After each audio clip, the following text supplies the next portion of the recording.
Let's be brutally honest. She didn't reject you. She vivisected you. She laid your soul bare on a cold, sterile table, took a scalpel to every insecurity you owned, and showed you, with a surgeon's precision, exactly why you were not enough. The friend zone was never a destination. It was the operating theater where your masculine identity was systematically removed. You weren't just denied intimacy. You were reclassified as a safe, harmless utility, a convenient emotional valet, a brother. And you stood there and took it, didn't you? You probably even smiled, that pathetic, trained smile of the nice guy who believes his suffering is a down payment on future affection. You thought your predictable, people-pleasing nature was a virtue. You believed that by placing her on a pedestal, you were demonstrating your worth. You were the reliable one, the good listener, the one who remembered the little things. You were a walking monument to selfless devotion, waiting for your turn, waiting for the prize you felt you had earned through sheer, exhaustive submission. But she never saw a monument, she saw a doormat. She saw a man so terrified of his own shadow, so starved for validation, that he would willingly set himself on fire just to provide her a moment's warmth. She didn't leave you for a bad boy. She left you for a man who had a spine. She chose a man whose world did not revolve around her, because a world that revolves around one person is small, suffocating, and desperate. Your constant availability wasn't a comfort. It was a signal of your own emptiness. You had no mission, no purpose that superseded her. And so, you became her mission's footstool. Remember that exact moment? The air in the coffee shop grew thick and heavy, the casual chatter around you fading into a dull, distant roar. You had rehearsed this, hadn't you? Played out the scene in your head 1,000 times, always ending with a different outcome. But when the words finally left your mouth, they hung in the air, weak and transparent. You watched her face change. It wasn't disgust. It wasn't anger. It was worse. It was a soft, gentle pity, the kind of look one gives a wounded animal before putting it out of its misery. Then came the words, the classic, soul-crushing script. "You're such an amazing guy, but I just don't see you that way. You're like a brother to me." Each word was a nail, hammered into the coffin of your hope. You felt the blood drain from your face, the collapse of your inner world so total it felt physical, like your bones had turned to dust. You offered your loyalty, your time, your very essence, and in return, you were handed a platonic participation trophy. She dismantled you piece by piece, not with malice, but with the casual indifference of someone swatting away a fly. And in that moment, you understood a terrifying truth. Your goodness was not only unattractive, it was repellent. It was a sign of weakness, a desperate plea from a man with nothing else to offer. The philosopher Arthur Schopenhauer would have recognized this scene not as a social mishap, but as the raw, unblinking law of nature in action. He argued that beneath our civilized veneer is a relentless, primal engine he called the will, a blind, irrational striving for life and power. This will, the true driver of desire, does not respond to logic, fairness, or good deeds. It responds to strength.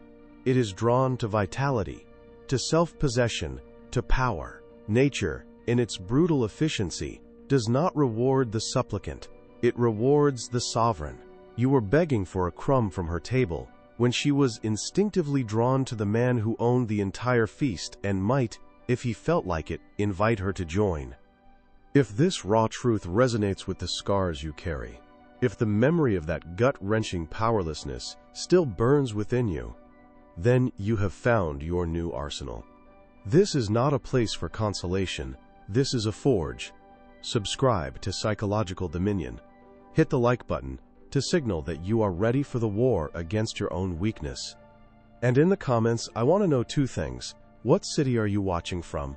And what was the one moment that taught you kindness is seen as a currency for the weak? Let the world know where the new legion is gathering. The man who walked out of that coffee shop was a ghost, a hollowed-out shell. He went home that night and stared at a stranger in the mirror, a man whose desire to be liked had cost him his self-respect. He had hit rock bottom, a desolate place where all his comforting illusions about the world had been shattered. But what he didn't know, in that abyss of humiliation, was that this public execution of his ego was not an end. It was a brutal, necessary beginning. The man who was rejected that day would have to die. Every weak, supplicating, approval-seeking part of him would need to be systematically burned away so that another man could be born from the ashes.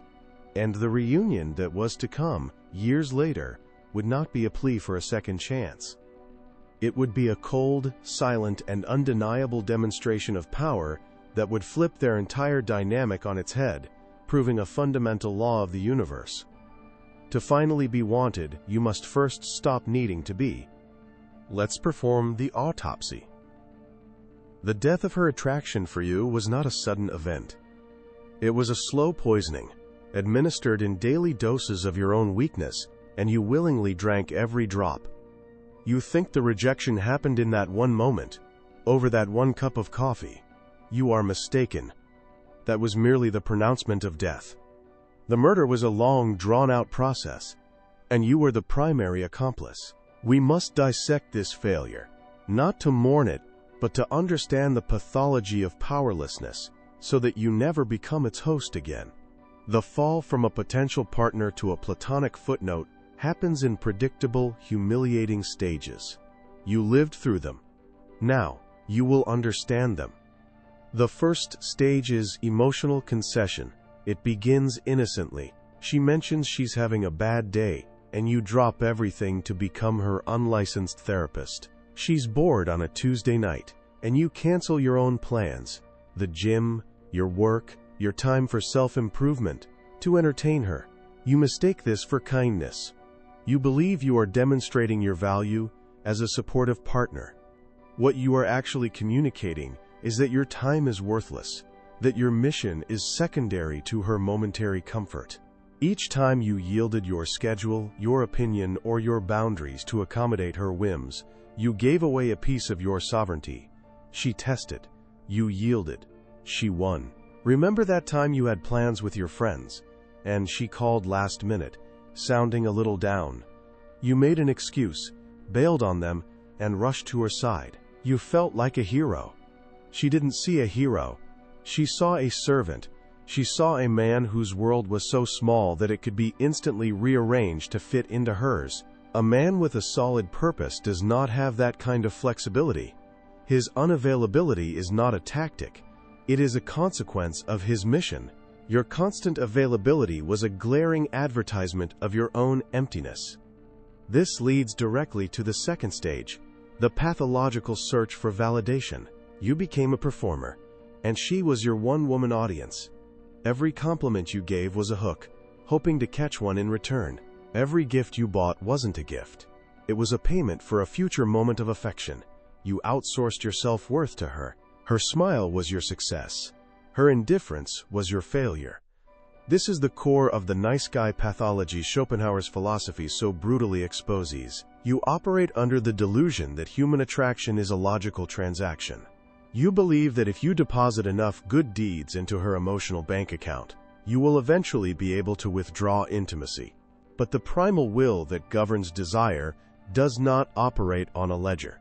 It doesn't care about fairness. It is drawn to power, not to supplication. When you constantly tell her how beautiful, smart, and amazing she is, you are not elevating her. You are lowering yourself. You are placing yourself in the position of the judge, a role you have not earned. A man of true value doesn't need to constantly state her worth. His choosing to spend his time with her is the ultimate statement. Your endless stream of compliments was a nervous tick, a desperate plea. Please see me. Please approve of me. Please validate my existence. Once your self-worth is tied to her validation, you enter the third stage, the complete loss of control and affective dependency. Her mood now dictates your reality. You wake up and check your phone, not with purpose, but with anxiety. Did she text? You analyzed the punctuation of her messages. A period, instead of an exclamation point, sends you into a spiral of self-doubt. Her silence is no longer an absence of communication. It becomes an active weapon against you. Her silence is dominance, not inattention. You start to walk on eggshells. You avoid any topic that might cause friction. You apologize for things that aren't your fault, simply to restore a fragile peace that was never real to begin with. Remember that argument you had, the one where you were clearly in the right? But the tension was too much for you to bear. You couldn't stand her being distant. So you caved. You said the words, "I'm sorry." When you apologized, you signed your surrender. You didn't just lose the argument, you lost the entire war for respect. You taught her that your principles are negotiable, and that her emotional comfort is more important than your own truth. From that moment on, you are no longer an equal, but a subject to be managed. The final pathetic stage is breaking the silence. After months or even years of these micro-surrenders, the pressure becomes unbearable. You have built up a massive deficit of respect and an enormous surplus of unexpressed desire. You convince yourself that the only problem is that she doesn't know how you feel. You believe a grand, heartfelt confession will change everything. You think your vulnerability will be seen as strength, but it is the final, desperate act of a man with no cards left to play. You are not a warrior making a bold move. You are a beggar displaying his empty bowl. The confession of feelings is the predictable, final move of the man who has already lost. It is the tactical equivalent of screaming your secret plans to the enemy. She already knew. Women are masters of unspoken communication. She knew from the first time you dropped your plans, from the first time you begged for a compliment with your eyes, from the first time you apologized when you weren't wrong. She tested you, and you failed. Every single time. Your confession wasn't a revelation. It was a confirmation of her power over you. It was the moment she could finally say the words you had been enabling for so long. "You're such a great friend." If this clinical breakdown of your own failure is making your stomach turn, it means you are finally waking up. It is time to stop being a victim of your own poor strategy. If you are ready to trade your weakness for a weapon, then subscribe to Psychological Dominion right now.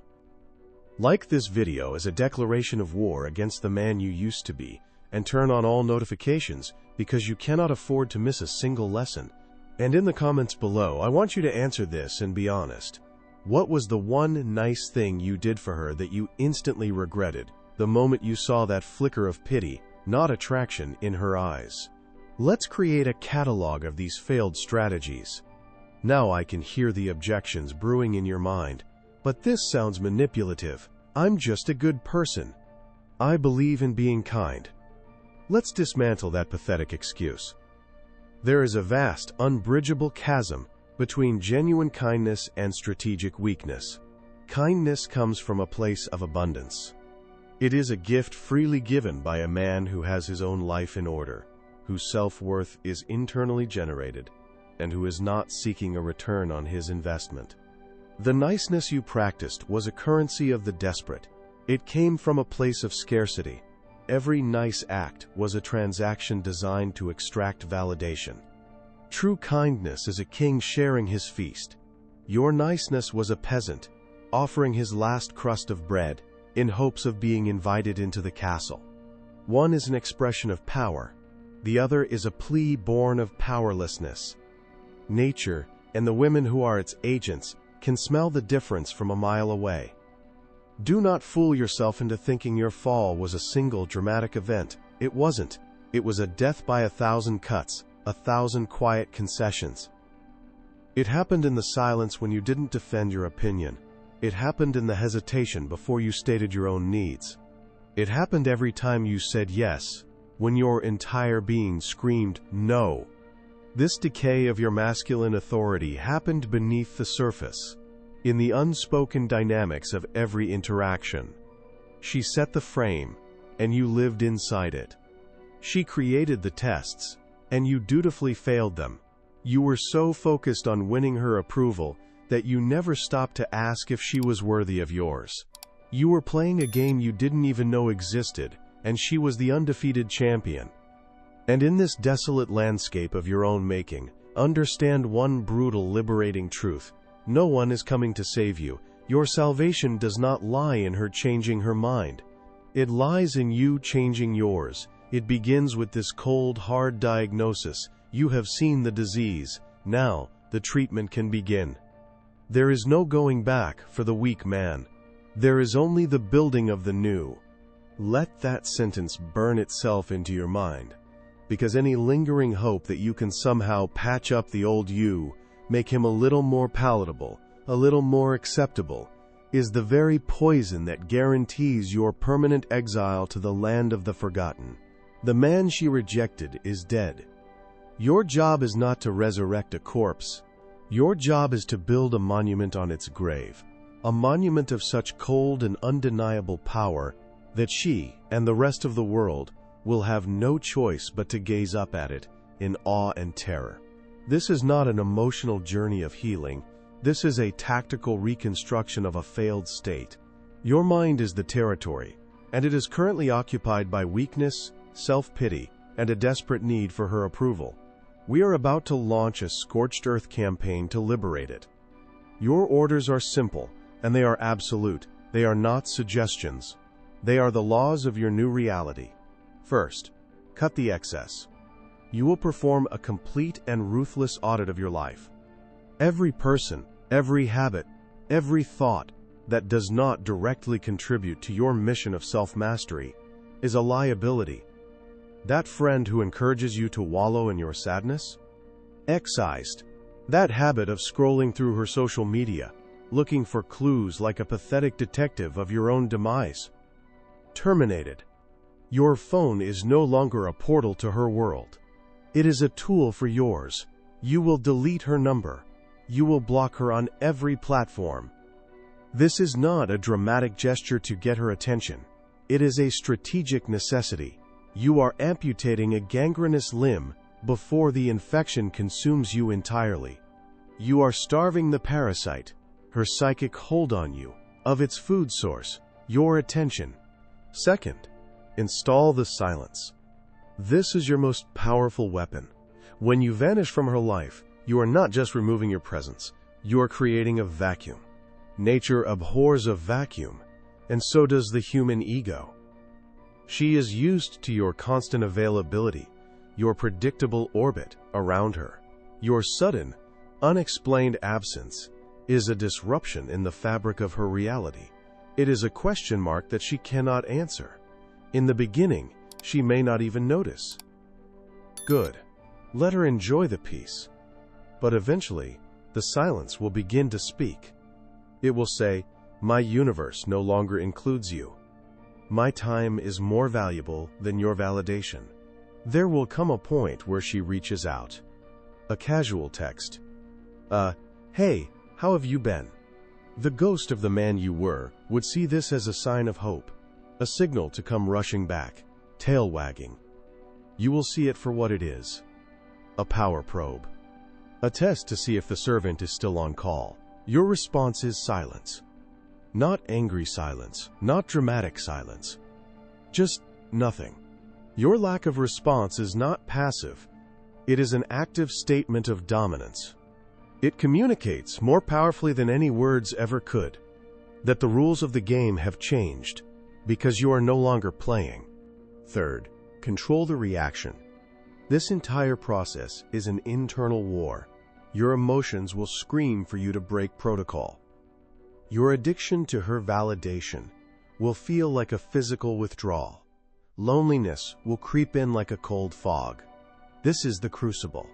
This is where the new man is forged. You will learn to observe these feelings as if they were weather patterns, passing storms that have no power over your actions.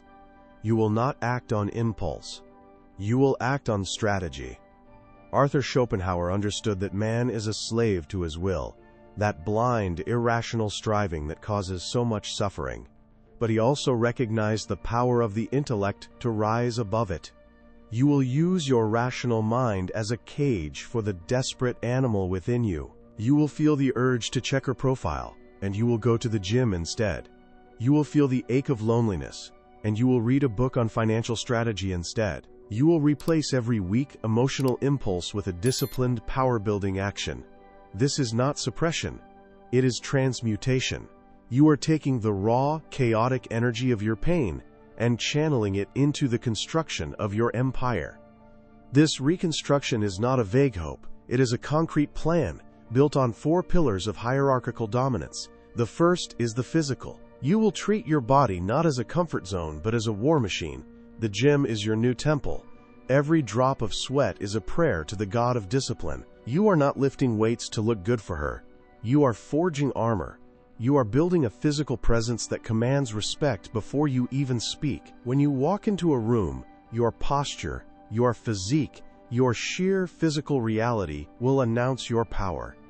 The second is the financial. Money is nothing more than stored power and freedom of action. You will become obsessed with your economic sovereignty. You will work not just harder, but smarter.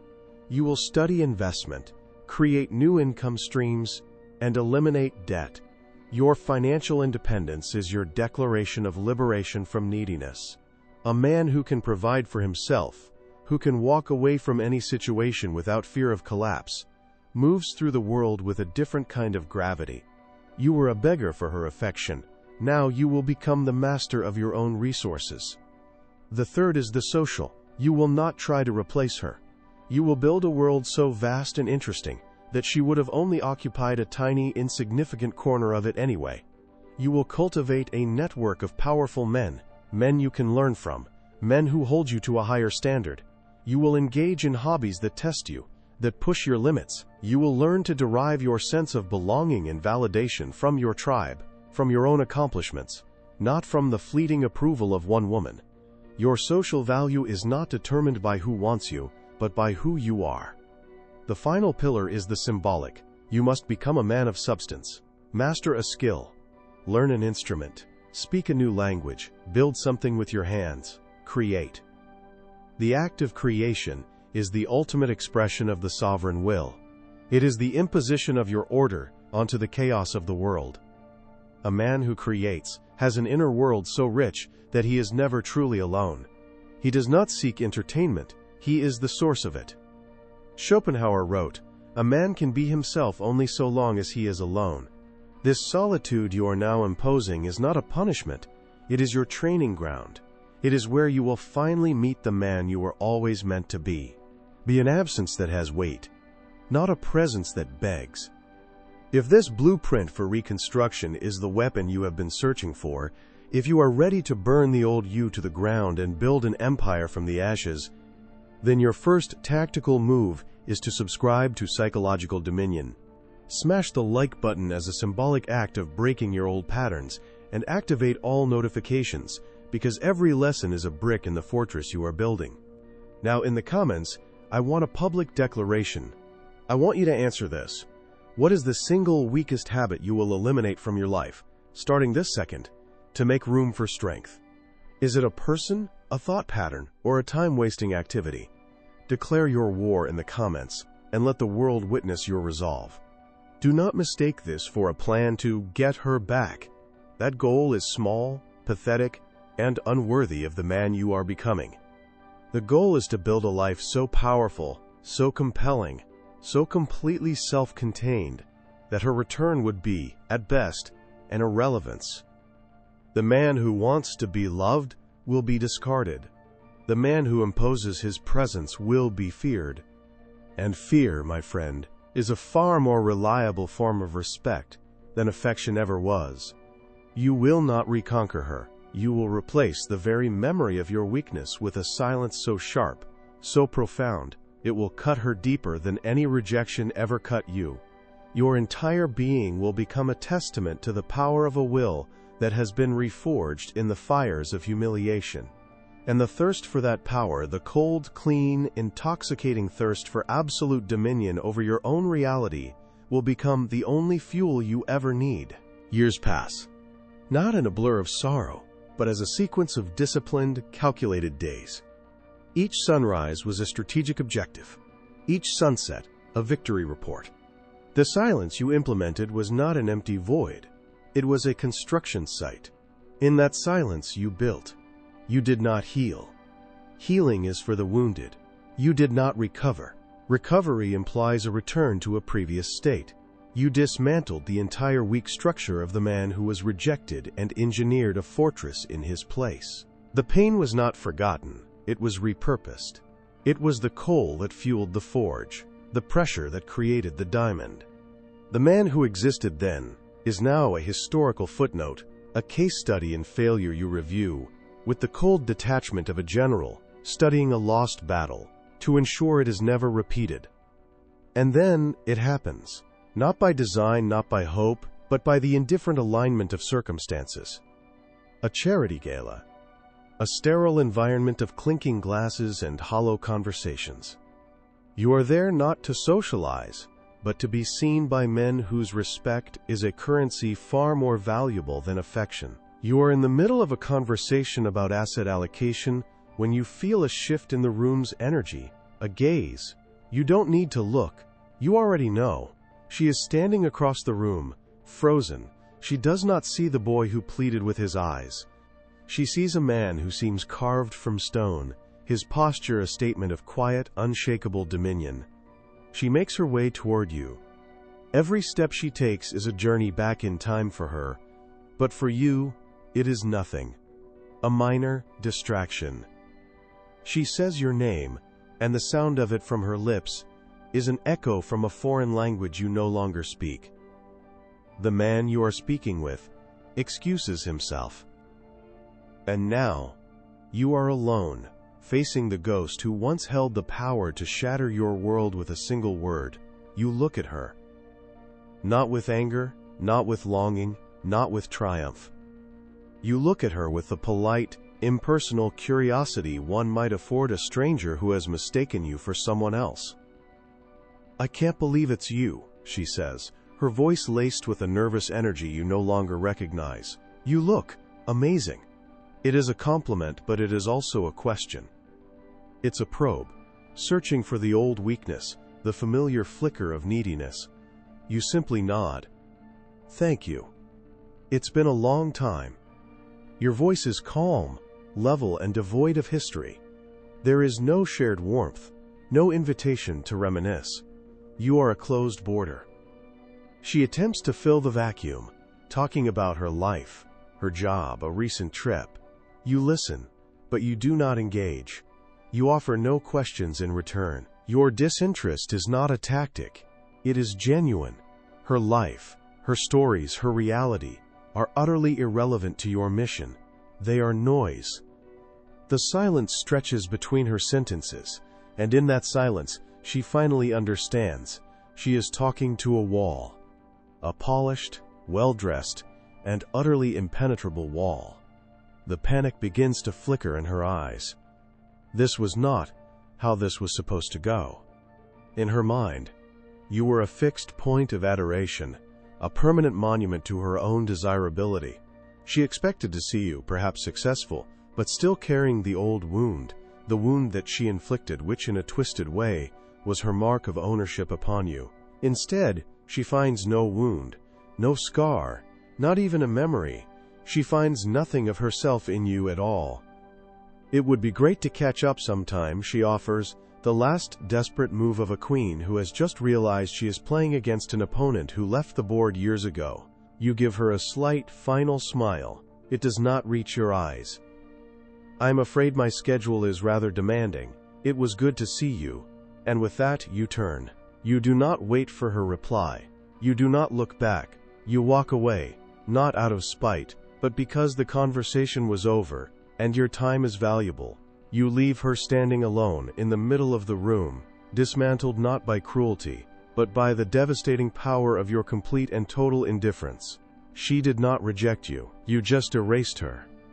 This is the final law of power. Schopenhauer would have seen this not as revenge but as the triumph of the intellect over the blind will. Your will once drove you to seek her, to desire her, to place your entire universe at her feet. But your intellect, forged in the crucible of rejection and silence, seized control.